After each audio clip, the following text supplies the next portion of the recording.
د خبرونو سرچکې د اختر پر رارسېدو سره د 2400 نه زیات زندانیانو خوشي کېدل. د اختر د ورځو په ختم سره د دولتي اداراتو په ساعتونو کې تغییر او د میانمار د زلزلې د اعمارو زیاتېده.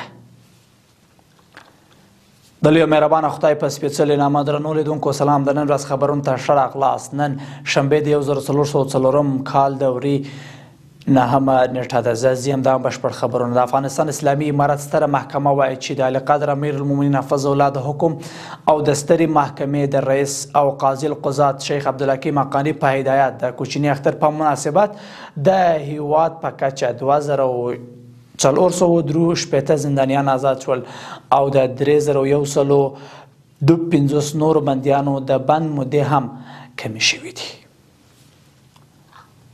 د کار او ټولنیزو چارو وزارت وایي چې له اختر وروسته د دولتي کارکوونکو کاري موده له شنبې تر چهارشنبې د سهار له 8 بجو د مازدیګر تر 4 بجو پورې ټاکل شوی او د پنجشنبې په ورځ به د سهار له 8 بجو تر ماسپښین 1 بجې پورې پرته له وقفې وي.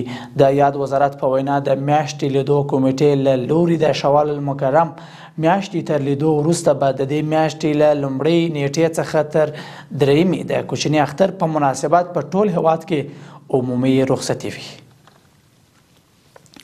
د خبرونو دوام. د فراه ولایت په خاک سفید ولسوالۍ کې د 5,200,000 افغانیو په لګښت د اوبو رسولو یوه شبکه بشپړه او ګټه اخیستنې ته وسپارل شوه. د کلي بیا رغونې او پراختیا وزارت وایي چې دې شبکې په جوړېدو سره 300 کورنیو پاکو اوبو ته لاسرسی پیدا کړ.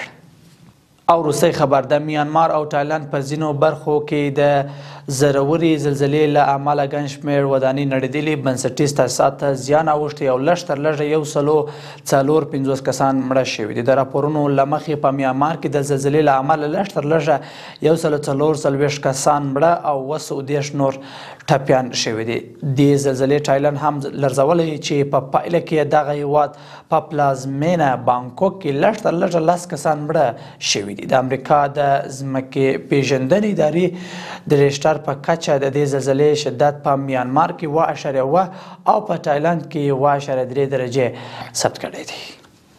له ملتیا مو مننه. تر بیا ښه وخت او ښې چارې.